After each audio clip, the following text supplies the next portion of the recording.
From Los Angeles, I'm Eddie Garcia. He is Doug Stolhand. Thanks for joining us for another edition of the Puck Podcast. It is Monday, February the 17th. This is our first period of a three-period podcast. The first period, which some of you are watching on YouTube, recaps the past week in the NHL on and off the ice. Our second period is our interview or special feature segment. This week, Doug and I are going to recap our preseason picks for the playoffs. That ought to be fun to see how bad we are. And in the third period, we have our fan feedback segment. We read listener emails, and we have our off-ice report, talk about what's going on in our lives. If you want to find all three periods of the podcast, just go to Apple Podcasts, Spotify, and wherever you get your podcasts. And if you like what you're seeing here on YouTube, please subscribe, like, hit the bell, all that kind of good stuff. It'll get you notified when we have shows, whether it's this show, our weekly recap, the Puck Podcast Hockey Minute, a daily recap of what's going on in the NHL. We also have reaction videos and Puck Podcast watch parties as well. Eddie and I have been doing sports media stuffs for over 30 years combined at Fox Sports Television, Fox Sports Radio, NFL Network, and of course here on the Puck Podcast, which we have been doing as members of the NHL media since 2006. That is 19 years and counting. Long time that we've been doing this show every single week. We're going to go over all the games in the past week. We don't have to treat all 32 teams equally. We will treat all 4 teams equally for this past week and go over each game. We'll also tell you about any signings, trades, suspensions, injuries, any of that kind of stuff that came up over the past week. And looking forward to a robust discussion of the Four Nations face-off, which we previewed with our last show. But now we are in the middle of as we record this. And so to start us off with the big story, as it were, I turn it over to my co-host, my good friend, and a man who once nearly hyperventilated trying to inflate an inflatable chair, Eddie Garcia. That is true. Yes, we are in a 2-week break during the NHL season. 1 week in the books. We still have another week to come. But we are going to talk a lot about the Four Nations face-off and look ahead to the week coming up as well and give our thoughts on the tournament so far. So we go back to Wednesday when the tournament opened up in Montreal, where we had the Canadian team taking on Sweden in the opener. Mario Lemieux coming out for the ceremonial face-off, Sidney Crosby coming over and meeting up with him. Certainly a very cool moment there. And I agree, Doug, with what you and Matt Larkin talked about in our second period interview last week. I was curious. I was interested. I wasn't exactly sure what we're going to see. And I thought how the first game went would set the tone for what we were going to be looking forward to for the rest of the tournament. If this was going to be a great game, I was going to be invested and ready to go for the next couple of weeks. If this thing was a dud, if they were going through the motions, I probably wasn't going to be all that invested in what we were going to see. Correct. And this was... We talked about it last week. There was a lot of pressure on these two teams. And I think the NHL, the NHLPA, the players felt it. And I think it helped that it was a game of Canada in front of their home fans. If this first game was Finland, United States, for example, I don't think there would have been that same energy right off the bat because it was in Canada and you don't have that home crowd and home energy behind it. But having Mario Lemieux come out, get the players, the Canadian players all grew up idolizing him, seeing the environment, wearing the team colors, your country's flag on your chest, I think helped set the energy very, very high at the start. And I will say we criticized the NHL and a lot of different things. I thought they scheduled this perfectly. As you said, with Canada leading it off, and then the weekend where you were going to have the two rivalry games, Finland versus Sweden and USA versus Canada. Absolutely. I mean, maybe it was the obvious thing to do, but sometimes the NHL doesn't do the obvious thing. I thought they absolutely scheduled this thing perfectly. But we did need to have that first game be something, and it was. And it got off to a bang. Less than a minute into the game, Canada gets a power play, and they roll out probably 5 Hall of Famers on their power play. Sidney Crosby, Nathan MacKinnon, Connor McDavid, Cale Makar, and Mitch Marner. And they would waste no time, just 58 seconds into the game, 11 seconds into the man advantage. Sidney Crosby, a no-look pass to his Cole Harbor buddy, Nathan MacKinnon on the back door, puts it in easily, and Canada grabs a 1-0 lead. And the Bell Center was in an early frenzy. And William Nylander, the player for Sweden that took the penalty, probably barely had time to sit down before he was being told, "You're out," and go join your Swedish teammates on the other side of the ice. And yeah, that power play is absolutely lethal. Obviously, now you say it's lethal. It's a lethal combination of players, but they are guys that have not played together, and so you wonder how the chemistry would be. The advantage for them is the Swedish penalty kill had not played together either. So both teams were kind of in a very short week of practice, getting to know each other, but skill won out on that one, and absolutely beautiful. Well, you wouldn't know there was any chemistry issues or any getting to know you based on how that power play went. Right. Canada would extend their lead on another beautiful passing play. Seth Jarvis of the Hurricanes to Braden Point of the Lightning. That created a 2-on-1. Brad Marchand went into a wide open net as Point made the pass over to him. And it's 2-0 Canada. And how about Brad Marchand, the hated Boston Bruin, being cheered loudly in Montreal? Yeah, that shows you all the rivalries are dropped when you put on the and it's what we've talked about for years with players that you hate. When they're on your team, you love them, and Yes. for the exact same reasons that you hated them on the other team. So We'll talk that's about that. exactly right. We'll talk about that with the U.S. team as well. Yeah, But you're yeah, and right. so he's a pest, and he drives the net, and he's effective, and he's good at what he does. And 2-0, and I was worried at that point that this game would get a little bit out of control So was I. because the Canadian team is obviously more skilled top to bottom than the Swedish team, and it was winning out. They were overwhelming them with their skill and their speed. And the crowd was going crazy, and shots on goal were 7-0 at one point. So you're like, this might not be a competitive game. Right. And it felt like Sweden needed the next goal. And thankfully, they would get the next goal. Jonas Brodin of the Minnesota Wild, he was able to get the goal for Sweden to cut it to 2-1. Now, Canada did respond. Sidney Crosby setting up Mark Stone of the Vegas Golden Knights. A nice pass. Stone shooting off a one-timer as soon as it hit his stick. Pass Philip Gustafsson of the Wild, who was in net for Sweden. So Canada had a 3-1 lead after the first period. After the second period. After the second period, correct. But still, I thought the second period, though, was much more competitive than the opening period. So it wasn't like, even though it was a 3-1 lead, it wasn't as if Canada was dominating. They were great early on in the first. This, though, the second period, a little bit more even. So you thought, okay, Sweden's kind of weathered the storm. Maybe they're still hanging in there. Yes, but the feeling that I had was if Sweden takes a power play or takes a penalty, it's going to be very bad. Now, they stayed out of the penalty box in the second period, which helped them. But I didn't think going into the third, I thought it was comfortably in Canada's column. I didn't think this game would still up for grabs. I thought Canada has controlled the majority of the game, has the home ice advantage, has now the 2-goal lead going into the third. I didn't think we would see a comeback from Sweden, but I was delightfully wrong. Yeah, I was hoping that they would at least get the next goal and we'd have an interesting third period. Turned out to be a little bit more than that, as Adrian Kempe of the LA Kings and another wild player, a lot of wild players standing out in this one, Joel Eriksson Ek, both scored in the third period to tie it up at 3-3, and then we would go to a sudden death overtime to the delight of everyone. To your point, the Kempe goal was less than 2 minutes into the third.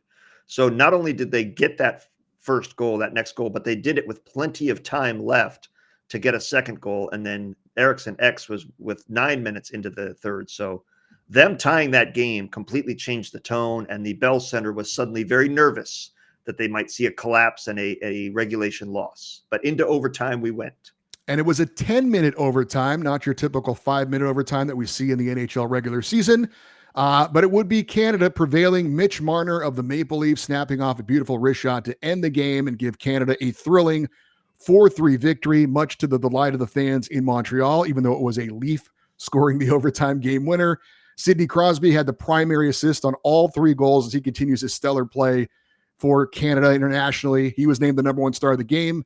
Jordan Bennington in net, a little shaky for Canada in regulation. He did have some pretty good saves in overtime, finished with 3 goals allowed on 26 shots.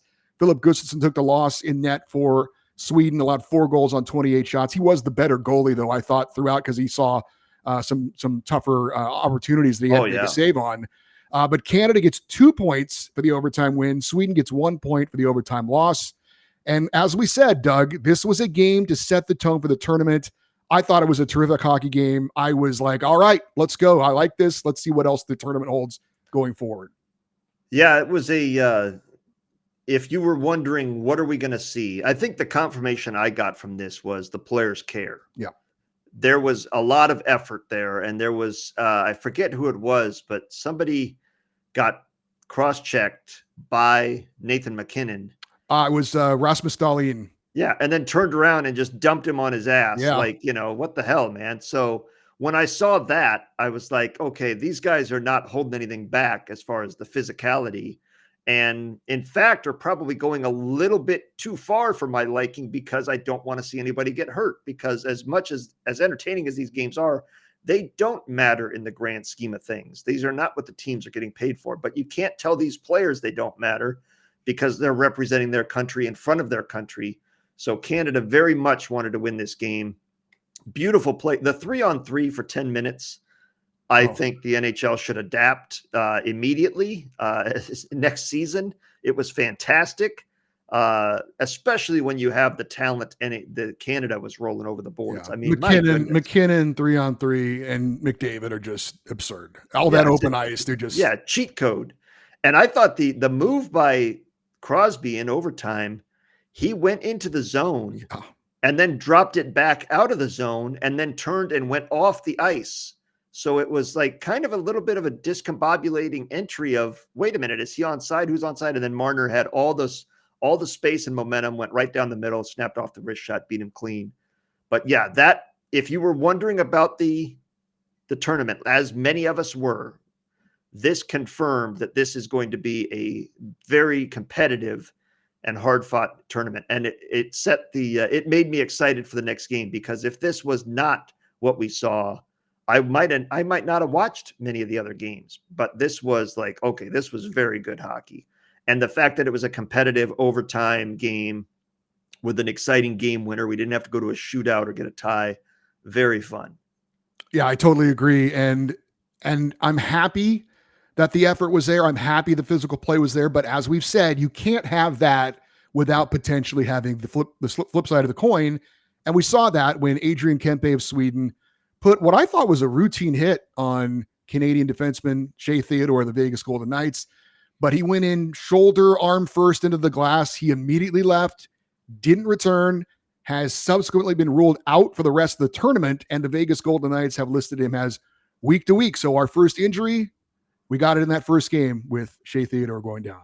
Yeah, unfortunately, he's now being expected to, I mean, they're going to do more tests. Upper body injury is all they're saying, but he's expected to be out until the start of the playoffs. So that's a brutal loss for them. Of course, Vegas is known for, hey, you're injured after January 1st, you're out till the playoffs. So he'll be miraculously recovered for the playoffs. But yes, he'll be 100%, and now they can go out and make a move before the deadline. But still, they would rather have Shea Theodore on the ice. They would rather not have lost him 7 minutes into the first game of the tournament. All right, so we go on to Thursday. We had one game. It was the opener for the U.S. as they took on Finland. There was some booing of the U.S. national anthem in Montreal before the game. We'll touch on that a little bit more later. But in this one, it would be Finland grabbing a early 1-0 lead from a surprising source. Henri Jokiharju, defenseman for the Buffalo Sabres, beat Connor Hellebuck with a wrist shot, may have been deflected, but the U.S. was suddenly down 1-0. And Jokiharju, there have been a lot of players you would pick to score for Finland before you picked him.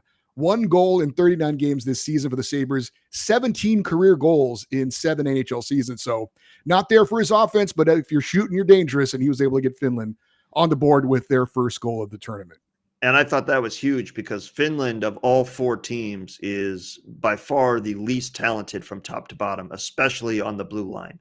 And for not only to get the first goal, but from the blue line, I thought was big for their confidence and they're just for them to believe that they can compete and pull this off. U.S. would score, though, in the opening period as well, with Brady Tkachuk of the Ottawa Senators getting the first goal of the tournament for the U.S. We were tied at 1-1. After one second period, would only see 1 goal scored. It would come from the U.S. side. Another member of the Minnesota Wild, that would be Matt Boldy, deflecting in a point shot from his Minnesota teammate Brock Faber, and the U.S. held a 1-0 lead after 2 pretty competitive periods. You're right. Half the Minnesota Wild team feels like they're in this tournament and are making plays. Yep. So if you're wondering how is Minnesota doing it, watch this tournament and you'll see them making plays all over the ice for every team.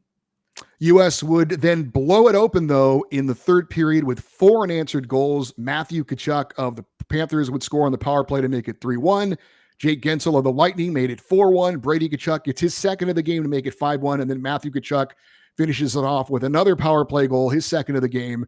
And the U.S. skates off with what would turn out to be a convincing 6-1 victory. The Tkachuk brothers leading the way. Matthew Tkachuk and Zach Werenski of the Blue Jackets each had 3-point games. Connor Hellebuck of the Winnipeg Jets in net for the U.S. allowed that one early goal, but stopped everything else the rest of the way. He had 20 saves in the win. UC Saros of the Nashville Predators took the loss for Finland. He allowed 6 goals on 32 shots. I thought it was a pretty good game through 2 periods, but obviously the U.S. hit the gas in the third, led by the Tkachuk brothers, and certainly we'll be talking about them a little bit more coming up. But the U.S. gets 3 points for the regulation win. Finland, 0 points for the loss. But I would say, other than that third period, we've played 2 games, and I would say 5 periods of pretty good hockey out of the 6 so far in the tournament. Well, I mean, look, it was a good period for the U.S. The Finnish team got overwhelmed defensively. The power play for America took over, but I don't think it was a bad period. You know, a bad period to me is both teams playing poorly. If one team's playing well, that's still a good period of hockey, in my opinion. So I think we've had 2 good games.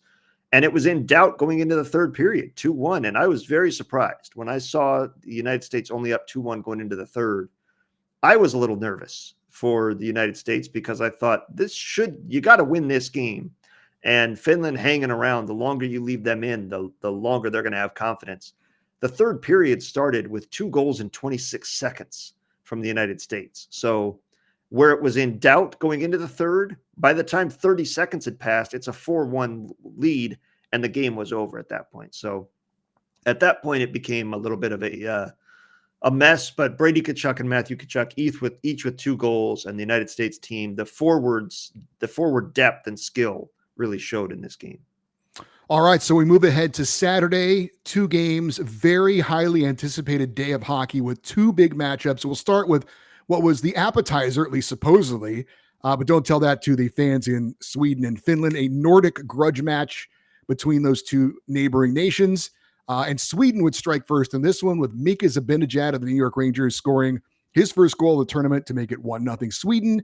Finland, though, would respond with a pair of goals, first from Anton Lundell of the Panthers. He scored on a 2-on-1 with his Florida teammate, Eetu Luostarinen. Second goal in this one came from Mikko Rantanen of the Carolina Hurricanes on the power play with 13.9 seconds left in that first period, and Finland would hold a 1-0 lead after the first intermission. And did you see who had assists on both of the Finnish goals?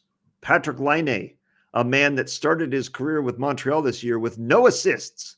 He was a power play machine, and there he was on the power play, but getting the setup this time for Mikko Rantanen rather than the finishing. So a surprising lead to me, 2-1 for Finland, and their defense holding up and their goaltending coming up big. Second period, Sweden would come back with a pair of goals from their defense. First, Rasmus Dahlin of the Buffalo Sabres, and then Erik Karlsson of the Pittsburgh Penguins, and it would be Sweden grabbing a 3-2 lead. But Finland would get the last goal of the period from Panther star Alexander Barkov. He and Capo Kakko both had their sticks in the blue paint on a pass that came through the crease, and it looked like maybe they both touched it, but maybe Barkov touched it last. Either way, goal for Finland, and we were tied at 3 after 2. And if you're wondering who's in net for these 2 teams, you've got Linus Ullmark, or Philip Gustafsson started, did not last long, and then Linus Ullmark took over. But over on Finland's side, it was Kevin Lankinen. And one of the fun things about this tournament, I didn't know Kevin Lankinen was Finnish. So seeing that, and it's a reminder that Mika Zibanejad is Swedish. Right. There are certain names that you kind of, I can guess that Capo Kakko is. But Kevin Lankinen, I did not realize he was a Finnish player. Yeah, I talked about this. It was actually before the tournament started, but Lucas Raymond of the Red Wings, I didn't know he was Swedish. So that you're right. There are some kind of cool moments where you're like, oh, okay, I didn't know that. So it's a bit of a learning experience as well to see these guys playing for their home countries. So no scoring in the third period of this one. So for the second time in 3 games, we get sudden death overtime. In the OT, it would be Makil Granlund, now of the Dallas Stars, started the year with San Jose, traded to Dallas. He gets the game winner in sudden death, and Finland pulls out the 4-3 upset win. Patrick Laine, the only Finn, as you mentioned, had more than a point with his 2 assists. No one from Sweden had more than 1 point. Kevin Lankinen of the Vancouver Canucks got the win in net. His first action of the tournament, 3 goals allowed on 24 shots.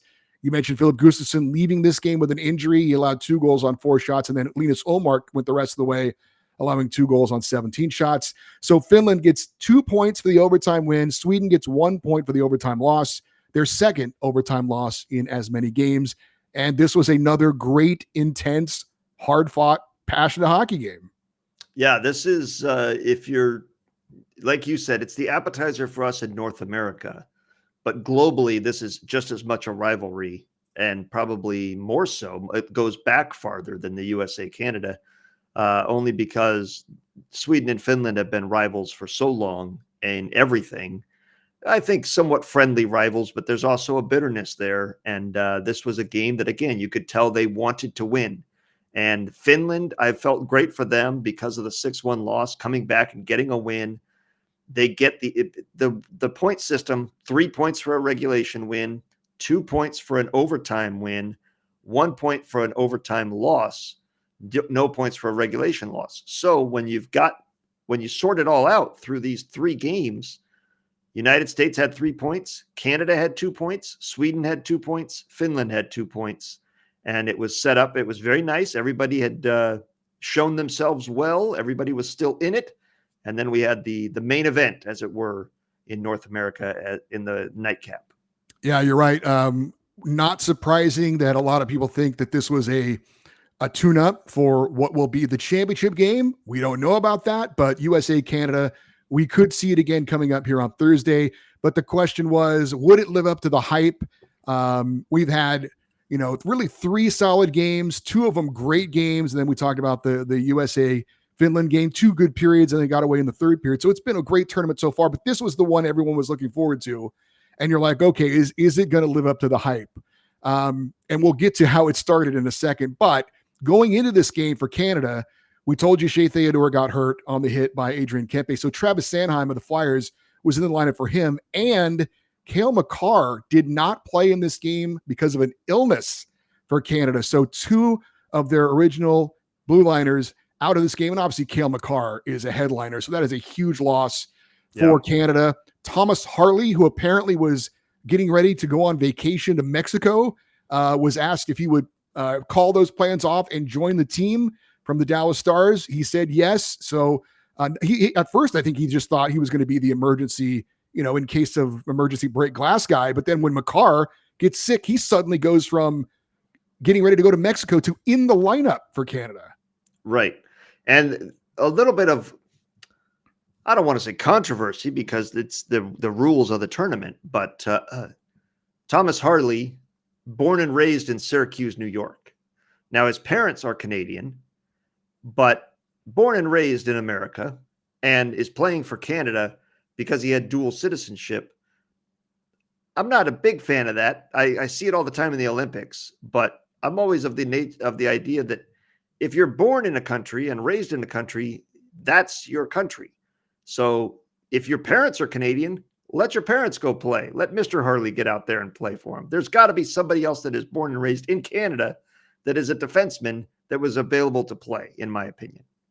Well, we have seen it before. Brett Hull famously was born in Canada, but always played for the U.S. internationally. So it's something we've seen before. But he was raised in America. You know what I mean? Like, he came to the States very early in life.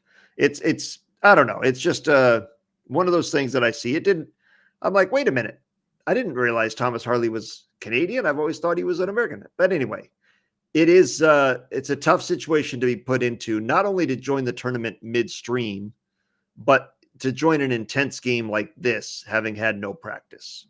Well, he may have had some interesting feelings regarding something we'll touch on real quick. But the Canadian fans did boo the U.S. anthem before this one, which was not a surprise. And we're not a political show. We're not going to get into any of that. At least I'm not going to touch on that. But I will just say, and I think we have at least one email touching on this. I am not a fan of booing anthems, and that's goes both ways. I'm sure the U.S. fans, when the games are played on Monday in Boston, I'm sure they'll boo the Canadian anthem now as a response to what the Canadian fans have been doing. I'm not a fan of it. I don't like it. I think you should be classier than that, regardless of what's going on. The players don't have any say in what's going on. I'm not a fan of it. I wouldn't do it. But I will say, watching that game and seeing and hearing the anthem booed, as an American, it actually got me kind of pumped up for the game, because I don't really have any hatred for Canada. I mean, I understand I'm rooting for my country in this game, but I wasn't, I just wanted to see, to be honest with you, I just want to see a good hockey game more than anything. But after that, it did kind of get me going a little bit as a fan. I'm like, okay, let's go USA. I was a little more invested in that. So I actually, in a weird way, thought it was kind of good for the game. Interesting. I really don't.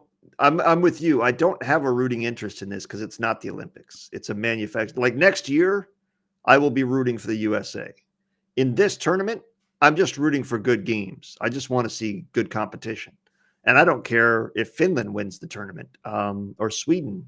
I don't care who wins it as long as it's a well-played tournament, which it has been. So, and that one it doesn't bother me. Fans pay their money. They can boo players. They can, if that's what you want to do, it's an individual decision. I don't care one way or the other, but, and it did not get me fired up like you. So I didn't really have any response to it. I was just kind of like, all right, let's get this over with. I knew it was going to happen, but I think, and I think they've said as much, it definitely impacted the players for the United States as well. And I think they got a little bit more adrenaline pumping when you hear that and you realize we're behind enemy lines. It's us against the entire arena, and let's go out there, the 20 of us, and give them something to boo. I think that, I think it did get those guys, especially a couple of the red asses on the U.S. team. It gave them an extra motivation to go out there and give them a reason to boo, as I said. Well, the game certainly started off on a very interesting note, as on the opening faceoff, Matthew Tkachuk of the U.S. and Brandon Hagel of the Tampa Bay Lightning and Canada dropped the gloves, threw hands. Obviously, the crowd was excited about that. Matthew Tkachuk trying to get his teammates fired up. Before he went to the penalty box, he skated to the bench and was kind of like a let's go. And then he goes to the box. And then on the next face-off, it was his brother Brady Tkachuk dropping the gloves with Sam Bennett of the Florida Panthers, Matthew Tkachuk's teammate in Florida. Yeah. So they have a nice little scrap. The Tkachuk brothers are high-fiving each other in the penalty box. The crowd is like, oh my God, this is insane. Are there any other Tkachuk brothers to come out? Yeah, I was expecting their dad to come out of the stands and fight some Canadian dad. And then seconds later, JT Miller decided he wanted to get into it. And after the first shot on goal, there was a scrum around the Canadian net. And he went at it with Colton Parayko, although I don't know if he wanted to mess with Parayko, who's a very big man. But the point is, 9 seconds of action, we had 3 fights. The crowd is roaring. I'm yelling at my TV, let's fornicating go. And I'm like, this is crazy. This is ridiculous. The game hasn't even started yet. And we've got just an insane start. Yeah. And it was as energetic as you could get at this start, because Matthew Tkachuk fighting Brandon Hagel. When I saw that, I texted you and our friend Chris, that's a great trade-off for Canada. Nothing against Brandon Hagel. He's a good player, but Matthew Tkachuk is one of the best players for Team USA. So do we have somebody that can fight Connor McDavid? Can we have our fourth liner take off one of their best players? But as he was fighting, Brady Tkachuk was like a bull at a rodeo ready to come out of the gate. I mean, he was being held back from going after. And so he was yelling at Sam Bennett, you're next, we're next.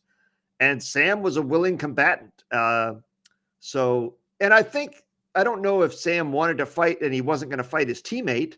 So it was like, I'll fight your brother, but those two fights were right off the face-off. And the other one, as you said, they skate down the ice, throw a shot at net. Uh, Binnington covers the puck, and then JT Miller was going to fight somebody. He just dropped the gloves, and Parayko was the one that came out of the mess and grabbed him. But very energetic, and you may not like Matthew Tkachuk when he's on the Florida Panthers. You may not like Brady Tkachuk when he's on the Ottawa Senators. But if you're an American and they're wearing the USA and they're throwing punches, it was tough not to be like, go get them. Yep. And I don't like either one of those. I especially don't like Matthew Tkachuk. I was behind him in this effort. Yeah, and that's not anything against Sam Bennett or Brandon Hagel, but I'd rather have him on there. And then they show the benches, and they're fired up, and I get a glimpse of the coach, and I thought, if there's any beef between the coaches, John Tortorella will take on the entire Canadian coaching staff by himself. Well, they showed Tortorella, and he was pissed off, and at the time, I wasn't exactly sure why. But then we found out Canada got a power play after that third fight. So you're like, oh boy, this actually could backfire on the Americans. But fortunately for the Team USA, they were able to kill off that. It was a JT Miller cross-checking penalty, basically him goading Colton Parayko into the fight, getting his attention, because there's no way you could hear each other out there. The place was going bananas. And 9 seconds in, every person that bought a ticket to that had to think, absolutely worth it. We've already gotten our money's worth, and we're 9 seconds in. But this was the game for this, because it's not the final. You're not going to see this if these two teams meet in the final. Well, probably not. But I thought it was pretty interesting on the broadcast, the ABC ESPN broadcast. They went to their rules guy. They have a referee there. I think it's Dave Jackson. And he's like, this is amazing. Yeah. He was like really excited. I like how he said 9 seconds in, there's been 3 fights. He's like, this is great hockey. Great hockey. Yeah. We've barely seen any hockey. This has been 3 fights. And he said, I wish I was down there with him right now. He did. He said he was. That was great. Yeah. Anyway, so Canada did not score on that initial power play, but they would get the first goal of the game. Drew Doughty of the LA Kings hitting Connor McDavid in stride with a full head of steam. He goes in and scores on a gorgeous backhand. And I'm rooting for the US. I'm like, that is a sick goal. That is McDavid at full speed, top shelf on a backhander.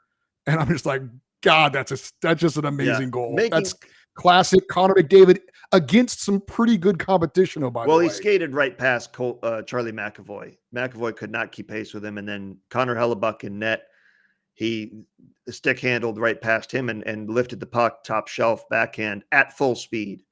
And I think last week we talked about one of the players that they showed going down the ice. I forget who it was, but he was going 24 miles an hour last week. They had kind of the replay, and McDavid was going 24. So I was expecting him to top out faster than that, actually, because I saw the guy last week going 24. So, but still, the spring getting him with a full head of steam, and kind of like we saw Alex Pietrangelo say with Nathan MacKinnon in the past. Nathan MacKinnon. There's no stopping that train once it gets going. So McAvoy, the only thing he could have done was trip him. And luckily he didn't do that, because I didn't want to see him go into the boards with a full head of steam. But beautiful goal from Connor McDavid. And I thought an incredible penalty kill from the Americans, because early on, with that much energy and that much adrenaline, if the Canadians had scored on that power play with that talent, the lid would have been blown off that place. And that I thought it was a great penalty kill from the Americans.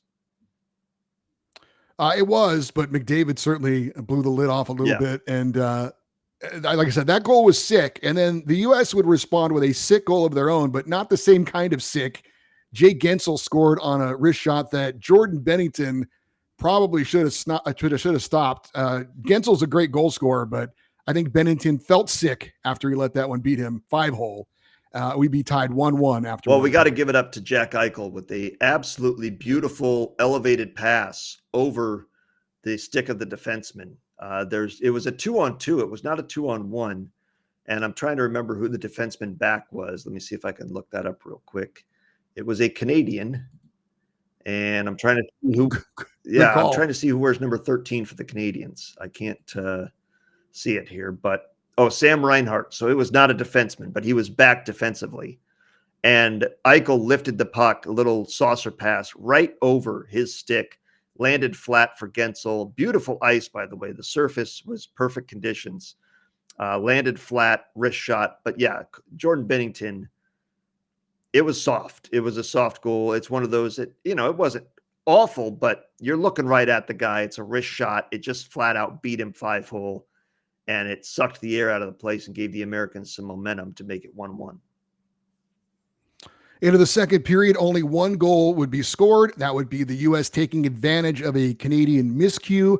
Defensive pair of Drew Doughty and Thomas Harley were going off on a change right as Sidney Crosby, of all people, made a bad pass for a turnover. It led to a U.S. 2-on-1, and Dylan Larkin of the Red Wings with JT Miller. Larkin would carry the puck in, take the shot, and score to make it 2-1 Yeah, USA. as you said, a absolutely awful play by Sidney Crosby, who got the puck in the offensive zone and passed it across the ice. There's 3 defensemen back for the United States, and he tried to pass all 3 of them. And it passed the first 2, and the third one said, "Thank you very much," and chipped it up to Larkin, who looked up the ice, saw there's only one Canadian back because they're making a change, put on the Jets, and then from distance beat Binnington with a wrist shot. So 2 goals that Binnington, I'm not saying should have had, but very easily could have stopped, and did not make the save on either one of them. I'm not blaming Connor Hellebuck for not stopping Connor McDavid full steam on a perfect shot, but 2 wrist shots from distance that beat you 5-hole and beat you far side. That's where Canadians' weakness is in net compared to the other 3 teams. And that was a surprise. Yeah, the turnover and the timing, and Dylan Larkin, very nicely done. Third period, the U.S. defense and goalie Connor Hellebuck would put Canada on lockdown, and the Canadians would not score. U.S. would ice it with an empty net goal from Jake Gensel, his second of the game, and the U.S. skates off with a 3-1 victory. In addition to Gensel, Dylan Larkin had a 2-point game with a goal and an assist. Connor Hellebuck stopped 24-25 shots in the win. Jordan Binnington for Canada allowed the 2 goals on 22 shots. That win gave the U.S. 6 points in the tournament and clinched a spot in Thursday's championship game. For Connor Hellebuck and the U.S. defense, Doug, holding that lineup to 1 goal, that's very impressive. Yeah, I mean, let's go through some of the names if you're thinking who else is on this team. Connor McDavid, obviously, Sidney Crosby, Brad Marchand, Mark Stone, Nathan McKinnon, Braden Point, Mitch Marner, Sam Reinhart, Sam Bennett, Drew Doughty, Devin Taves, Seth Jarvis. I mean, my goodness, this is an embarrassment of riches. And for them to get 1 goal and to hold them to 26 shots, I mean, that's a pretty damn good game. And for the Americans, only 22 shots total. They really were in shell mode in the third. They were surviving. They were trying to hold on to that 2-1 lead, and they did. Connor Hellebuck is the best goalie in the world for a reason, and he was up to the task in this one. Very impressive job defensively. And that's a big win for the United States, because now they can take it easy in their next game, knowing they don't have to win. They don't even have to compete, really. And that's big, because Matthew Tkachuk missed almost all the third period with an injury. And this gives him almost a full week to rest before the final. But that's a big loss, not only for United States, but for the Panthers. If they are to lose that, he only played 11 minutes in this entire game. And like I said, in the third period, very few shifts. So hopefully he's okay.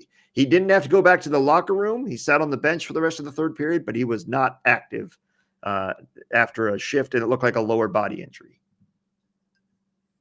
As for the fights to start this game, you and I have been pretty much on record as saying it's not why we watch hockey. If they banned fighting completely from hockey going forward, we'd still love hockey, but we're not necessarily completely against it. I think we both feel like at times it has its place, And just as far as what was going on in the sports world that night, the NBA All-Star Skills Competition was going on at the same time.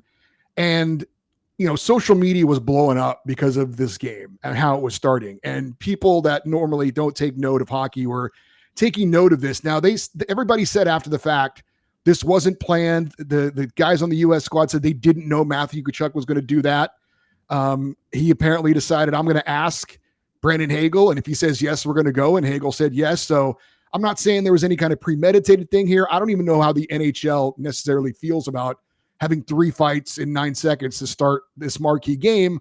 But what I do know is that this caught the attention of a lot of people. It was buzzing all over social media. It was in a lot of highlights, and people were talking about this the next day. So, I mean, it was a great game. It's been a great tournament, but I think just the way it started, I think captured the attention of a lot of people in sports as well. So it's not a bad thing for the NHL to get some attention when they normally don't get some attention. The entire tournament has been an absolute gold mine for the NHL so far, because not only have you had competitive games, but the booing of the anthems has gotten a lot of attention from a lot of people that otherwise would not care about this tournament. And they get that discussion of, oh, there's an international hockey tournament going on. Canada is booing the United States anthem. Why are they booing it? What's your feeling on that? The discussion's back and forth. So that gets a lot of people that wouldn't otherwise pay attention to the sport caring. And then, as you said, not only on Saturday night, but it was on ABC. It wasn't buried on ESPN. This was on a major network with a maximum reach possible in prime time on a holiday weekend, with nothing else going on in the sports world. Baseball, spring training has not started. The NBA is doing their skills competition, which you have to be a hardcore NBA fan to give a flying fornication about that. And the NFL is completely done. So you've got the sports weekend to yourself, essentially, and you put on a great show. Not only 3 fights, which are unique and were competitive and fun to watch. It wasn't, Derek Bugard destroying people. They were competitive fights. They were fun to watch, and nobody got seriously hurt. So there's not, oh my God, how barbaric. Why do they let them do this? It was entertaining. It was a great exhibition of the sport. Skill was on display. If you watched it and you saw Connor McDavid, how could you not appreciate that? It was perfect for the NHL. I think they were popping champagne and toasting themselves and high-fiving everybody in the league office, because it has been a tremendous success thus far. No doubt. I completely agree. We've loved what we've seen so far. And I was wrong. As far as I was wrong. I did not think I would care about this tournament. And I have, because it has been very competitive. I didn't know. Yeah, I didn't know how I was going to feel. I was more than willing to give it a chance, but I definitely will admit that if it was just going through the motions, I was going to be like, okay, right, I'm not interested. But it's been obviously far. Well, I did not think so. All the players said going into it, we care. This is and I like it's just lip service. They're just saying this because they have to. Actions speak louder than words, and the actions have proven they care. And this has been great hockey. This has been playoff caliber hockey, playoff energy. Yeah. And because it doesn't really have stakes of playoff hockey, you're seeing teams take more chances. You're seeing more physical play. They're not worried about the long-term, the tournament. It's a short tournament here. We got to win right now. This isn't a 7-game tournament where we can come back the next night. We got to win now. And now the United States is locked in. The other 3 teams are all tied with 2 points. Any of those 3 teams can advance to play the United States in the final. And that's going to make for a great last couple days of hockey here. Yeah, so let's look ahead to what's coming up later on today on Monday. President's Day, ironically, in the United States. The series now shifting to Boston. So here are the scenarios, and double check my math on this, Mr. Stolhand. But if Canada wins in regulation, we will have a rematch, U.S. versus Canada in the championship game on Thursday. If they do not win in regulation and Sweden beats the U.S. in regulation, it'll be Sweden against the U.S. And if Finland wins in regulation and Sweden doesn't, Finland would face the U.S. in the championship. That's correct. Game. So any team that wins in regulation gives themselves a chance. So but The difference is Canada, because that would be their second win total, would have the tiebreaker over Sweden, I believe. They also beat Sweden in that first Yeah. game. So, yes, if Canada wins in regulation, it's a wrap. We know who's going to play in the championship game. The second game means absolutely nothing. If it goes into overtime somehow, some way, and I would be very surprised with Finland's defense if they held this team and were competitive against them, but we will see. If Finland wins, then the United States really gets to dictate who they play. Because if they go out and beat Sweden, they will play Finland.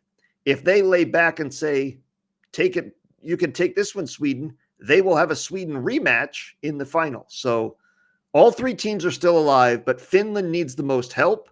They would need to beat Canada in regulation or beat them in overtime and then have the United States win. Or, Canada controls their own fate. Every other team needs some help.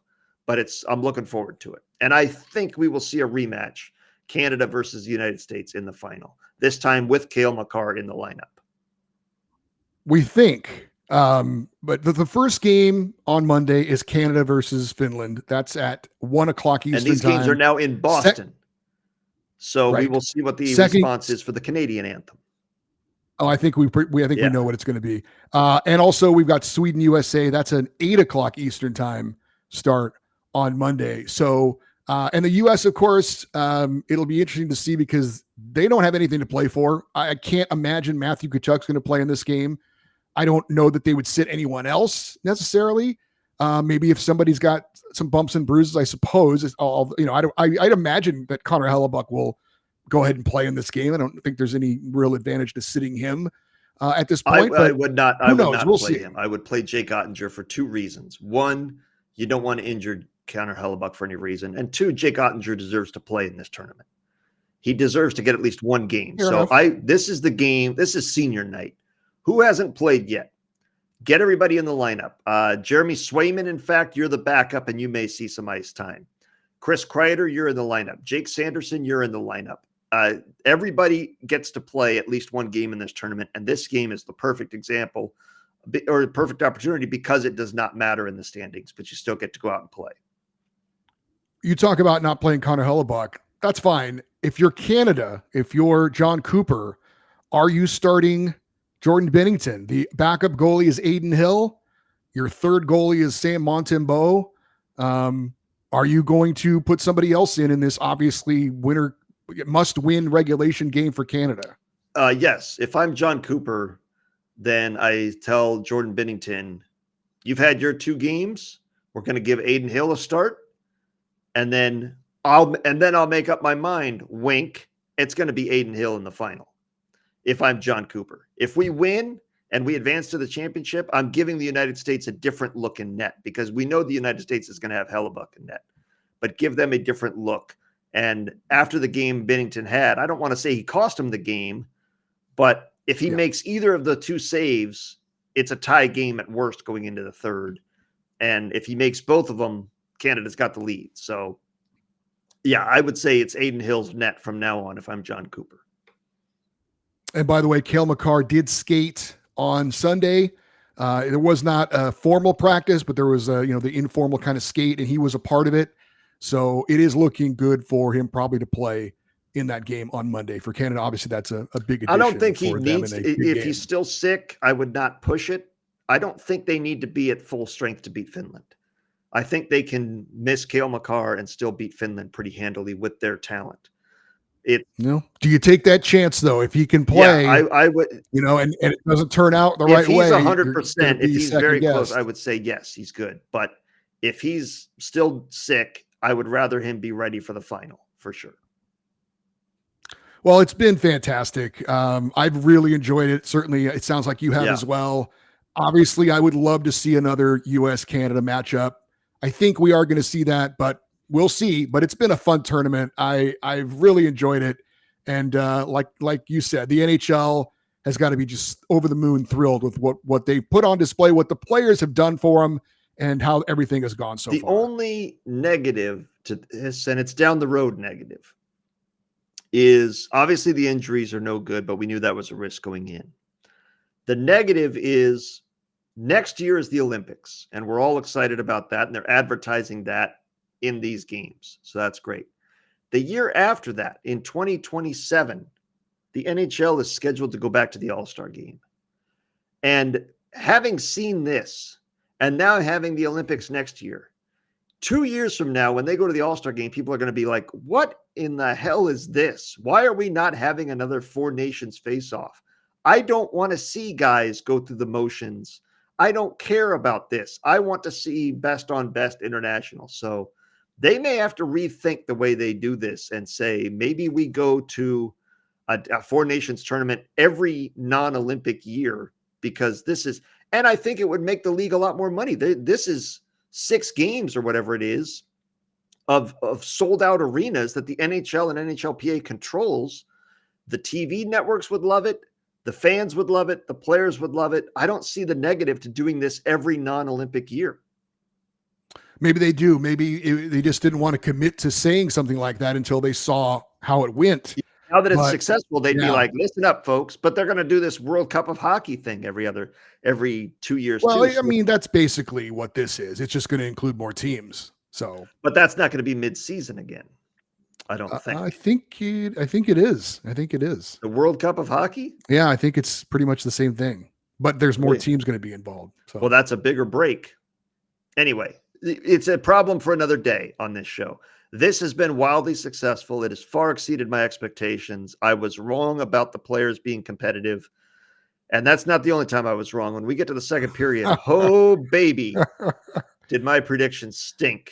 Well, you're not the only one. Yeah, I looked back at them and I'm like, oh, no. Is this year? Oh, no. So, but no, I've been delighted by what I've seen so far. I'm looking forward to Monday's doubleheader and then a great championship on Thursday. Same here. And meanwhile, the Washington Capitals are sitting back. The entire roster is uninvolved in this. They are sitting back enjoying themselves. That's true. That'll do it for our first period of our YouTube show. If you enjoyed what you have heard and seen, check out the remaining 2 periods of our show on the podcast. Search Puck Podcast on Apple Podcasts, Spotify, and wherever you get your podcasts. If you are listening to the podcast, second and third periods are coming right up. If you're watching on YouTube, I'm Eddie Garcia. He's Doug Stolhand, and we'll talk to you next Monday with another edition of the Puck Podcast.